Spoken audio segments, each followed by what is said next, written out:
Uy! Like daughter, like mother. Kung si Herlene Budol ay official candidate ng Binibining Pilipinas as Binibini number 8, ang mother naman is official candidate din ng Miss Angono 2022. O diba? Like daughter, like mother.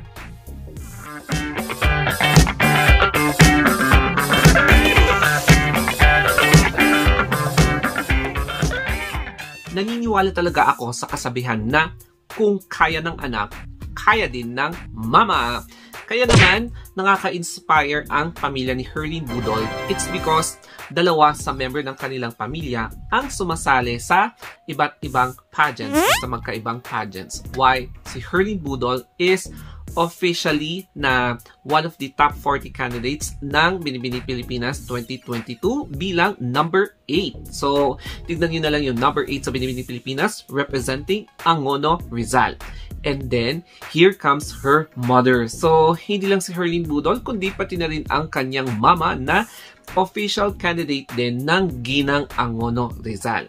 So, dito sa video na ito, pag-uusapan natin ang 5 important facts about sa pinaka-importanteng buhay ni Herlene Budol. Kaya, mandi-disclaimer po tayo. So, the views, opinions of this video does not reflect yung image ng vlogger or ng channel na ito. Kaya, let us now begin with the first fact. Ano nga ba ang first fact? She is Rosario Policarpio Timbol, and she is the biological mother of Herlene Budol. So, napakaswerte ni Herlene Budol dahil nagkaroon siya ng inspiring mother such as her, or such as Rosario. She is the mother of Herlene Budol, ang ilaw ng tahanan, and isa siya sa mga nagbibigay inspiration kay Herlene Budol para mas lalong mapalakas yung kanyang loob and mapanatag. Tapos, siya ang isa sa mga sources of advice na hinihingan ni Herlene Budol if ever man na gusto niya magpa-advise. So, although hindi talaga natin maiiwasan na nagkakaroon ng misunderstanding or miscommunication, basta ang importante, andyan lagi ang isang mother na laging gumagabay sa kanyang anak no matter what or no matter how yung mga situations na nangyayari sa kanila. So, by hook or by crook, kung nasa taas man or nasa baba, kung if ever man na hindi na magiging sikat si Herlene Budol in the future, na sana wag naman, andyan pa rin ang mother na full-fledged pa rin sa kanya, na kahit na anong mangyari, unconditional love ang ibibigay pa rin niya kay Herlene Budol. Kahit na merong konting pagtatampo, pero syempre nawawala din yan. Basta comfort lang, proper communication, and syempre yung pag-aaruga niya. Kaya marami ang nagiging proud sa kanya and nai-inspire sa kanya dahil isa siya sa mga rason kung bakit naging successful ngayon si Herlene Budol sa kanyang karera bilang isang pageant contestant, as a comedian, and as an influencer. So, ayan po, si Rosario Policarpio Timbol. And let us now proceed naman sa number 2.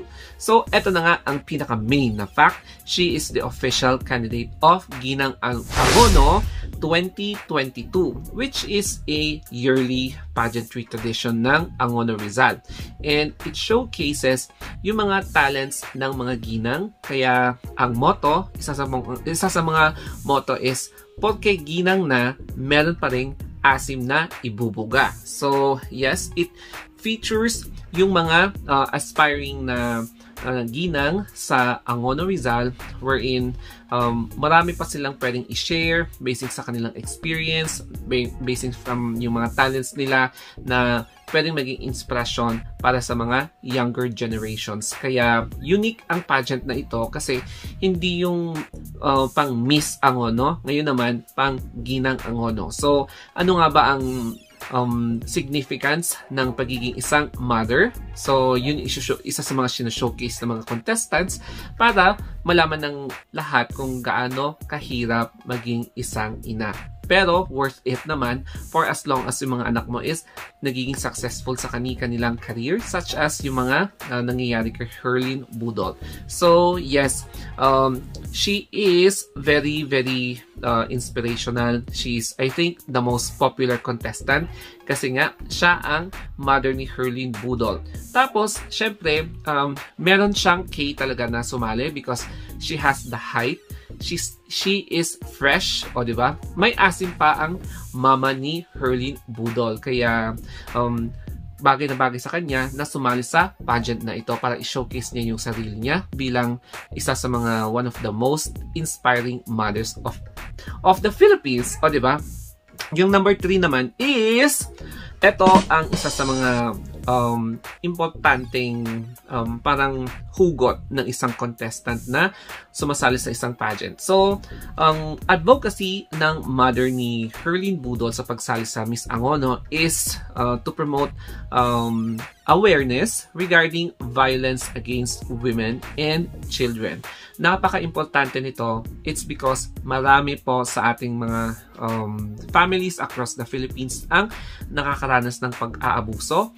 Hindi lang physically, emotionally, mentally, kahit na ano pang mga aspects yan, nagkakaroon talaga ng pag-aabuso. So, it really affects yung behavior ng child, yung kanyang learning process, tsaka yung pag-aaral niya kapag nagkakaroon ng pag-aaway ang kanyang pamilya and through violence. So, importante po yun. And basing from the statistics, 2020, year 2020, merong 11,16,000 na cases na nai-report. So, correct me na lang if I'm wrong sa report na ito.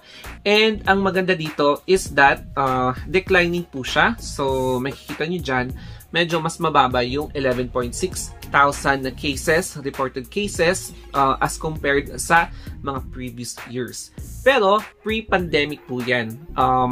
Merong mga cases na mas mataas sa year 2021 and yes, expected na meron pa rin yung pagtaas niya sa 2022 dahil lockdown sa mga ibang communities, so nasa bahay lang yung mga household and hindi talaga maiiwasan yung pagkakaroon ng instances or incident rates ng violence. So, magandang advocacy to para malaman natin kung ano yung nagiging epekto ng violence sa loob ng bahay. So, yes, this is a very inspiring na advocacy.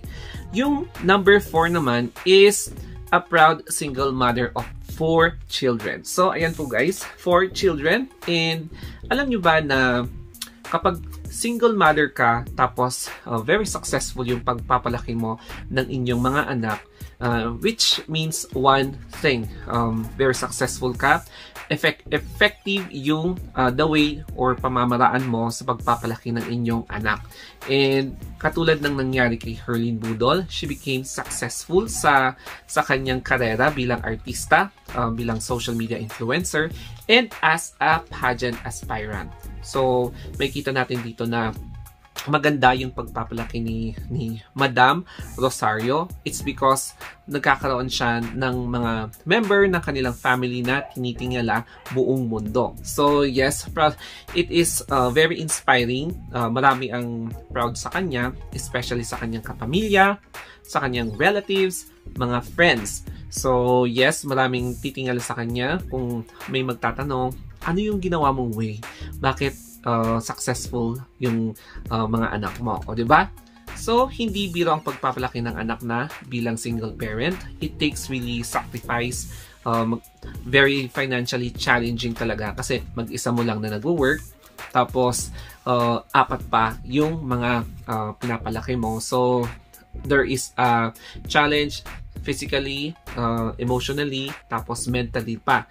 So, alam mo yon, mag-grasp ka talaga kung saan ka kukuha ng pera, pangbayad sa mga gastos ng pag-aaral ng mga anak mo or yung mga needs nila on a daily basis. So, ngayon, very proud ang mga kakilala ni Rosario because yung mga anak niya is, alam mo yon, lumalaki na successful, katulad ni Herlin Budol.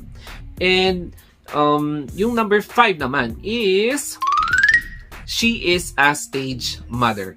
So, bilang isang stage mother, alam mo yon, very happy siya na nakikita niya na nagkakaroon ng talent, nadidiscover ng mga anak nila kung saan sila nagkakaroon ng talent or nagkakaroon sila ng way para maging successful sa kanilang interest sa buhay. So, alam mo yon, yung very passionate ka, very determined ka na ma-accomplish ito. So, katulad ng pagpupush niya kay Herlene Budol na sumali ng pageant, nung bata pa siya, sumali siya sa Miss Angono Rizal and sa mga iba pang pageants. So, kahit na nilalait-lait dati si Herlene Budol na hipon lang siya, maganda lang yung katawan, tapos hanggang best in swimsuit lang siya, hindi pa rin nag-stop ang kanyang mother na she keeps on inspiring Herlene Budol na think positive kahit na maraming mga nega comments about her. So, yun ang isa sa mga magandang qualities ng pagiging successful mother. And yes, alam mo yun, nag-encourage ka sa mga anak mo na i-develop yung kanilang skills or talents. Isa yon sa mga nagpapa-increase ng motivation ng mga anak mo. Hindi yung kinokontra mo kung ano yung mga gusto ng anak mo. It's because you are depriving them kung ano yung gusto nila sa buhay. So, yung pamamaraan ni Madam Rosario, very effective talaga. Kaya, tinan niyo si Herlene Budol. Tinuloy-tuloy lang niya kung saan siya mas okay. So, sa pagpapatawa, tapos kung saan siya pwedeng mag-excel such as pageantry dahil may height naman siya, meron siyang wit, so meron din siyang face value. And actually, hindi naman talaga siya budol kahit before pa siya nag-transform. Makikita mo na magandang lahi yung pamilya ni Herlene. Tingnan mo yung mga kapatid niya, hindi sila hipon. So, I wonder why, bakit hipon yung sinabi talaga sa kanya. So, yun, being a stage mother is very successful way na para i-encourage mo yung mga anak mo na mag-improve sa kanilang interest. So, 'di ba? Kasi kapag sinusuportahan mo yung mga anak nila, yung anak mo, magkakaroon sila ng positive vibe na i-concentrate pa, mag-focus pa, and mag-e-excel sila sa mga larangan na gusto nilang i-achieve. O, 'di ba? So, ayun po guys, ang 5 facts about mother ni Herlene Budol. So, I hope nagustuhan nyo itong special edition ng vlog na to.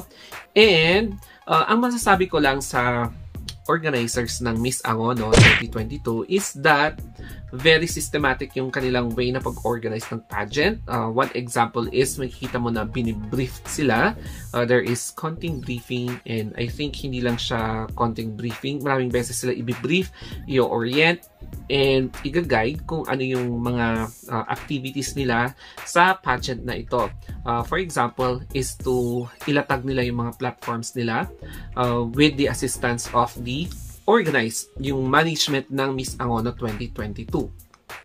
And makikita mo dito na may mga sponsors, may mga venues, may mga events. So, napaka-organized talaga ng pageant na ito, and sana ganito lahat ng pageants para hindi ka talaga nagkakaproblema sa mga miscommunication, kung shortage ng budget, o kaya hindi kayo nagkakaproblema sa mga labor workforce responsible sa pag-host, sa pagpa-finance, sa pag-heal ng event, pagde-decorate, and yung mga pagtatawag ng mga glam team ng bawat contestant. So, yes, congratulations sa mga organizers ng Angono, Miss Ginang Angono 2022. And yes, sa vlog na ito, I would also like to send a message kay Madam Rosario Policarpio Timbol. So, if ever man na nanonood kayo dito sa vlog na ito, I would like to say that you are one of the most special na mother dito sa buong mundo. Nag-iisa lang po kayo because aside from being a stage mother, a single mother, and an inspirational mother, pinapakita mo talaga na hindi ka nag-give up sa mga goal mo sa buhay. So, ipagpatuloy mo lang yung mga gusto mong gawin for as long as walang natatapakan na iba, and iwasan mo na lang or i-dead mo na lang kung ano man yung mga bashings na natatanggap.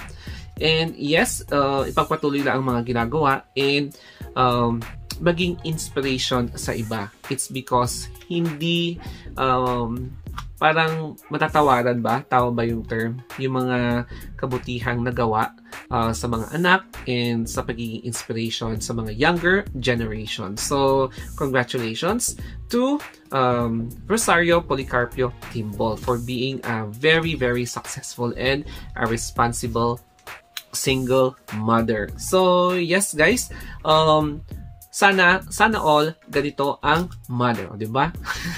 So, pasensya na lang kung medyo parang naging stock na yung peg ko, no? Bale, courtesy sa yung mga photos are from yung Facebook page ni Rosario Policarpio Budol. And yes, may mga courtesy ng social media Facebook profile niya. And kung gusto nyo pa ng more vlogs like this, syempre, mag-subscribe kayo, and i-click nyo rin yung notification bell, yung tabi ng subscribe, para at least every upload ko is merong update sa inyo. Magti-ting-ting yung inyong notification sa phone or sa computer. And then, you can also follow me sa Instagram, The Story of Anthony. And then, kung interesado din kayo sa aking Facebook page, The Story of Anthony din. And then, sa Twitter. Yan, sa Twitter or even sa TikTok, The Story of Anthony. And thank you guys if nanonood pa rin kayo sa part ng video na ito, kahit na mahaba-haba. And I hope abangan nyo ako sa mga next videos ko. You can also suggest mga ibang topics kung ano pa yung pwede nating i-vlog, i-analyze. So, yes, once again, thank you very much. Mag-ingat-ingat po tayong lahat, and always stay safe dahil mukhang tumataas na naman, mukhang meron na namang mga bagong cases ng, alam nyo na, ng COVID. So, wear mask and umiwas sa mga crowded places. That's all guys. Have a nice day.